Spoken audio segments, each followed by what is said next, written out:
लालची किराना स्टोर वाला। गांव के चौराहे पर कन्हैयालाल की एक बड़ी किराना दुकान थी। कन्हैयालाल दूर दूर तक अपने व्यापार के लिए मशहूर था, लेकिन उसकी प्रसिद्धि लालच और धोखेबाजी के लिए ज्यादा थी।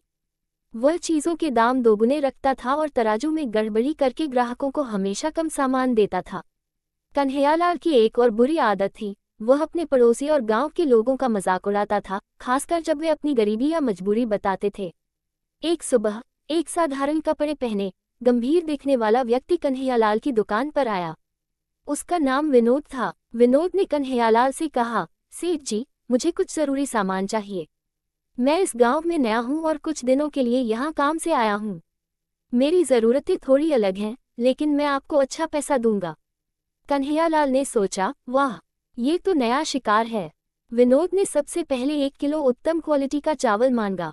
कन्हैयालाल ने तुरंत अपनी चाल चली। उसने तराजू में नीचे एक छोटा सा चिपका हुआ सिक्का इस्तेमाल किया, जिससे चावल का वजन लगभग 50 ग्राम कम हो गया। विनोद ने चावल लिया, उसकी जांच की और फिर बिना कुछ कहे पैसे दे दिए। अगले दिन विनोद आया और 1 किलो शुद्ध चीनी मांगी। कन्हैयालाल ने फिर से वही चाल चली और चीनी भी कम तौली। ये सिलसिला लगभग 1 हफ्ते तक चलता रहा। विनोद हर दिन आता और कोई न कोई चीज खरीदता, और कन्हैयालाल हर बार उसे कम तौलता और ऊंचे दाम वसूलता। आखिरकार 8वें दिन विनोद दुकान पर आया और कन्हैयालाल से कहा, सेठ जी, मुझे अब वापस शहर जाना है, इसलिए मुझे कुछ और सामान चाहिए। विनोद ने सबसे पहले उसी तराजू को उठाने के लिए कहा जिसका उपयोग कन्हैयालाल करता था। सेठ जी, क्या मैं इस तराजू को एक बार देख सकता हूँ? ये बहुत पुराना लग रहा है। कन्हैयालाल थोड़ा घबराया पर मना नहीं कर सका। जैसे ही विनोद ने तराजू उठाया, उसकी निगाह तुरंत नीचे चिपके हुए सिक्के पर पड़ी। उसने सिक्का हटाया और कन्हैयालाल की ओर देखा। कन्हैयालाल का चेहरा सफेद पड़ गया। सेठ जी, विनोद ने जोर से कहा, आप एक प्रतिष्ठित दुकानदार हैं, पर आप इस सिक्के का इस्तेमाल करके लोगों को हर बार धोखा देते। ये सुनकर बाजार के लोग दुकान के पास जमा हो गए। विनोद ने लोगों की ओर मुखातिब होकर कहा, मैं कोई आम ग्राहक नहीं हूँ। मैं सरकारी खाद्य और नागरिक आपूर्ति विभाग का एक इंस्पेक्टर हूँ। मैं यहाँ आपके गांव में धोखाधड़ी की शिकायतों की जांच करने आया था। ये सुनकर कन्हैयालाल के पैरों तले जमीन खिसक गई। विनोद ने आगे बताया, पिछले 1 हफ्ते में मैंने आपसे जो भी सामान खरीदा, वह इसलिए नहीं था कि मुझे उसकी ज़रूरत थी।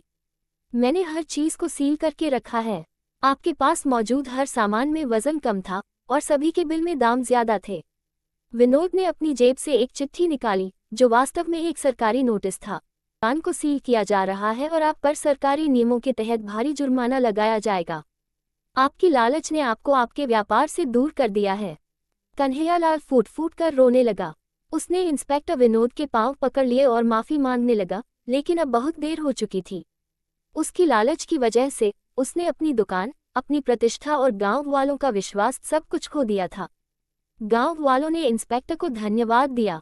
कन्हैयालाल को ये कड़वा सबक मिला कि लालच का फल हमेशा कड़वा होता है और वह किसी भी कीमत पर आपके अच्छे व्यापार और ईमानदारी को नष्ट कर देता है। शिक्षा, लालच का अंत बुरा होता है और ईमानदारी का फल हमेशा मीठा होता है।